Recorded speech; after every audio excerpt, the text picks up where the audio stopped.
Chapter 18 The Roly-Poly Bird to the Rescue. Mugglewump and his family longed to escape from the cage in Mr. Twit's garden and go back to the African jungle where they came from. They hated Mr. and Mrs. Twit for making their lives so miserable. They also hated them for what they did to the birds every Tuesday and Wednesday. "Fly away, birds," they used to shout, jumping about in the cage and waving their arms. "Don't sit on that big dead tree. It's just been smeared all over with sticky glue. Go and sit somewhere else." But these were English birds and they couldn't understand the weird African language the monkeys spoke. So they took no notice and went on using the big dead tree and getting caught for Mrs. Twit's bird pie. Then one day, a truly magnificent bird flew down out of the sky and landed on the monkey cage. "Good heavens," cried all the monkeys together. "It's the Roly-Poly bird. What on earth are you doing over here in England, Roly-Poly bird?" Like the monkeys, the Roly-Poly bird came from Africa and he spoke the same language as they did. "I've come for a holiday," said the Roly-Poly bird. "I like to travel." He fluffed his marvelous colored feathers and looked down rather grandly at the monkeys. "For most people," he went on, "flying away on holiday is very expensive, but I can't fly anywhere in the world for nothing." "Do you know how to talk to these English birds?" Mugglewump asked him. "Of course I do," said the Roly-Poly bird. "It's no good going to a country and not knowing the language." "Then we must hurry," said Mugglewump. "Today is Tuesday and over there you can already see the revolting Mr. Twit up the ladder painting sticky glue on all the branches of the big dead tree. This evening when the birds come in to roost, you must warn them not to perch on that tree or they will be made into bird pie." That evening, the Roly-Poly bird flew round and round the big dead tree singing out, "There's sticky stick stuff all over the tree.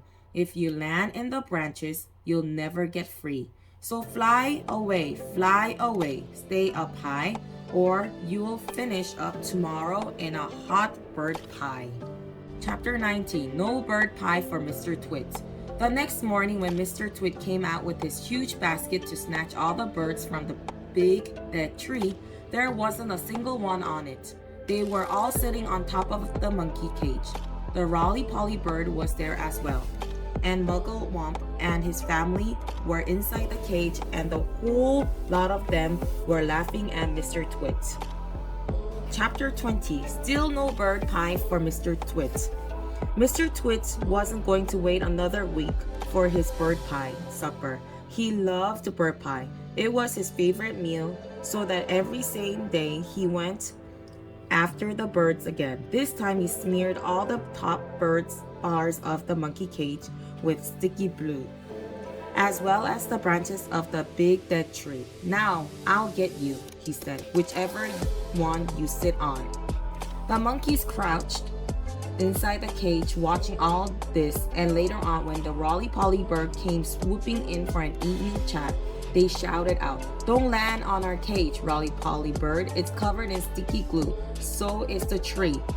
And that evening, as the sun went down and all the birds came in again to roost, the Roly-Poly bird flew around and round the monkey cage and the big dead tree singing out his warning.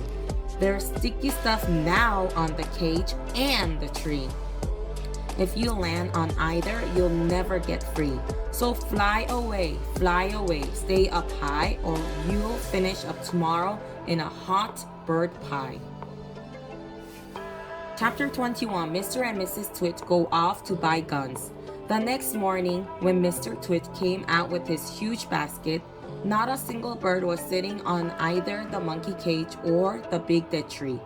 They were all perched happily on the roof of Mr. Twit's house. The Roly-Poly bird was up there as well, and the monkeys were in the cage, and the whole lot of them were hooting with laughter at Mr. Twit. "I'll wipe that silly laugh off your beaks," Mr. Twit screamed at the birds. "I'll get you next time, you filthy feathery frumps. I'll wring your necks, the whole lot of you, and have you bubbling in the pot for bird pie before this day is out." "How are you going to do that?" asked Mrs. Twit, who had come outside to see what all the noise was about.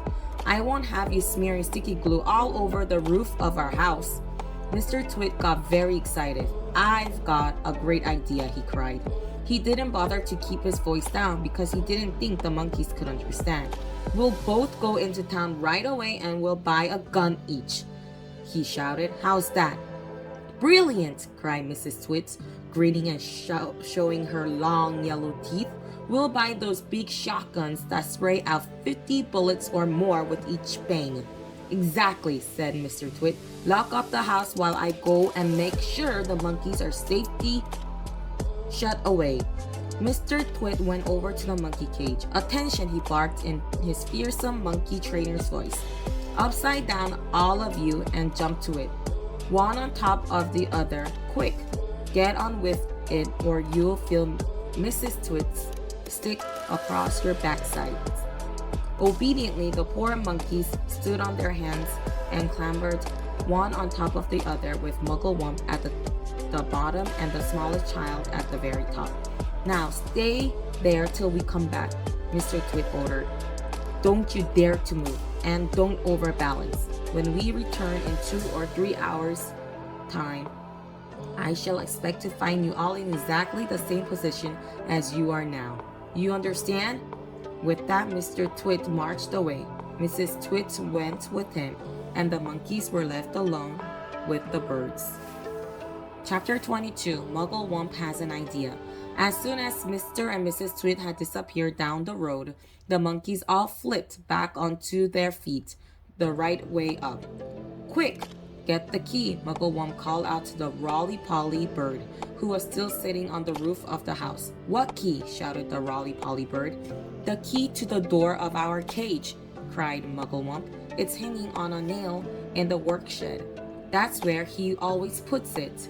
The Roly-Poly bird flew down and came back with the key in his beak. Muggle-Wump reached a hand through the bars of the cage and took the key. He put it in the lock and turned it. The door opened. All 4 monkeys leaped out together. We are free, cried the 2 little ones. Where shall we go? Dad, where shall we hide? Don't get excited, said Muggle-Wump. Calm down, everybody. Before we escape from this beastly place, we have one very important thing to do. What? They asked him. We're going to turn those terrible Twits upside down. We're going to... What? They cried. You must be joking, Dad. I'm not joking, Muggle-Wump said. We are going to turn both Mr. and Mrs. Twit upside down with their legs in the air. Don't be ridiculous, the Roly-Poly bird said. How can we possibly turn those 2 maggoty old monsters upside down? We can, cried Muggle-Wump. We are going to make them stand on their heads for hours and hours, perhaps forever. Let them see what it feels like for a change. How? Said the Roly-Poly bird. Just tell me how. Muggle-Wump laid his head on one side and a tiny twinkling little smile touched the corners of his mouth. Now and again, he said, but not very often. I have a brilliant idea. This is one of them. Follow me, my friend, follow me. He scampered off towards the house, and the 3 other monkeys and the Roly-Poly bird went after him. Buckets and paint brushes, cried Muggle-Wump. That's what we want next. There are plenty in the work shed. Hurry up, everyone. Get a bucket and a paintbrush. Inside Mr. Twit's work shed, there was an enormous barrel of Hug-Tight sticky glue, the stuff he used for catching birds. Fill your buckets, Muggle-Wump ordered.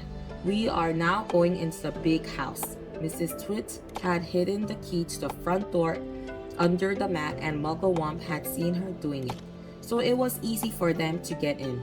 In they went, all 4 monkeys, with their buckets of sticky glue. Then came the Roly-Poly bird flying in after them, with a bucket in his beak and a brush in his claw.